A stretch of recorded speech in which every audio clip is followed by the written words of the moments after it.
Welcome, everyone, to the Deep Dive.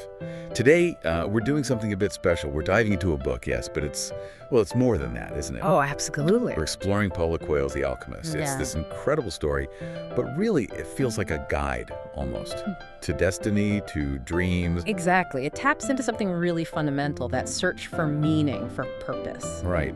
So we promise inspiration, maybe some thought-provoking moments. We want to dig into the magic of it and how it might connect to your own life. We're aiming for those aha moments, getting the insights without getting totally bogged down. Okay, let's unpack this. Yeah, and our mission here, I think, is to go beyond just summarizing the plot.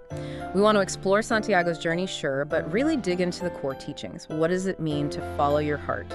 What is this destiny the book talks about? And hopefully do it in a way that feels engaging, like you're right here exploring it with us. Quick, deep, but clear. Perfect. So let's start with Santiago. He's our young shepherd in Andalusia. Comfortable life, knows his sheep, but he keeps having this dream. This recurring dream, yeah. About treasure. Treasure by the Egyptian pyramids, and it won't leave him alone. It's that little itch, that feeling that there's something more. Right. And it pushes him, eventually, to actually think about leaving everything familiar behind. It's fascinating, isn't it? That first step, leaving comfort for the complete unknown. How strong does that call have to be? Well, and what's fascinating here is how quickly that internal feeling gets like an external nudge. He meets this mysterious old king, Melchizedek. Melchizedek. And he doesn't just say, go for it. He introduces this huge idea, the personal legend. Your true purpose. Exactly. Not just a goal, but like the life you were meant to live. Yeah. And then he drops that line, the one everyone knows. When you really want something, the universe conspires to help you achieve it. Such a powerful idea. It really is, but it sets up a tension, doesn't it? Because, as you know, Santiago's journey immediately gets incredibly hard. So how does that promise square with, reality? That's the million-dollar question. Yeah. Because it's definitely not a promise of an easy ride. Almost the first thing that happens after he sells his sheep, gets to Tangier, bang, he's robbed. Everything gone. Everything. Penniless, alone in a strange land. That doesn't feel very conspiratorial, does it? But maybe the help isn't always what we expect. Maybe the help is the challenge. Because working in that crystal shop, starting from nothing, that teaches him things. Patience, perseverance, how to spot an opportunity. True resilience. Yeah. So these aren't just obstacles, they're shaping him, forging him. So here's where it gets really interesting. Maybe the universe does conspire, but it's through the struggle, through the learning. I think that's spot on. And it's often in those low moments or those unexpected turns that the key people show up. The teachers. Santiago meets quite a few, and they each show him a different way of being, different choices you might face when you're trying to follow your own path. Like the crystal merchant. Oh, he's such a memorable character. Kind. Gives Santiago a job. But he's also quite sad, isn't he? He has this dream going to Mecca, but he never does it. He's afraid it won't live up to his expectations, or maybe just afraid of the change. Yeah. He's this living example of what happens if you never really chase your personal legend. It's not failure exactly. It's more like settling, letting the dream just fade. That's a good way to put it, a fading. A quiet giving up. It's quite poignant. And then contrast that with the next major encounter. The Englishman. Ah, yes, the bookworm. Right, he's all about knowledge, theory. He's searching for the alchemist too, but through books, through formulas. He knows about alchemy, but he can't seem to do it. Exactly. Which highlights this huge difference between, just reading about something and actually living it. Gaining wisdom through experience, not just information. How often do we get stuck there? Researching, planning, but never actually jumping. It's so relatable, especially now. We have all this information, right? But applying it, doing the work, that's the hard part. And then deep in the desert oasis, there's Fatima. Love enters the picture.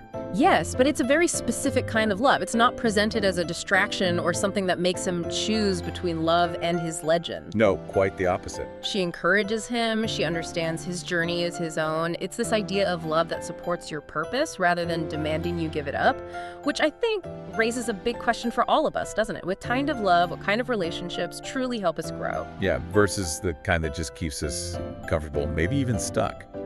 Her belief in his quest is, it's powerful. It really is. It's like she embodies the idea that true connection doesn't mean possession. So all these people, all these lessons, It feels like they're preparing him step by step for the main event, so to speak, meeting the alchemist himself. The ultimate guide.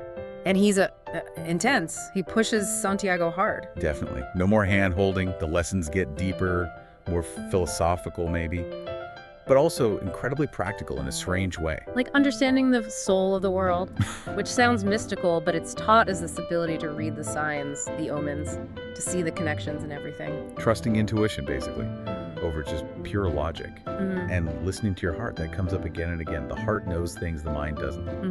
And trusting the journey itself, even when it feels completely off track or terrifying. The alchemist's main thing seems to be that the real transformation, the real alchemy, that happens inside you. Right. It's not about turning lead into gold externally. It's about transforming yourself. Precisely. Which brings us to that beautiful, almost poetic ending after everything. All the deserts crossed, the dangers faced, learning all this wisdom.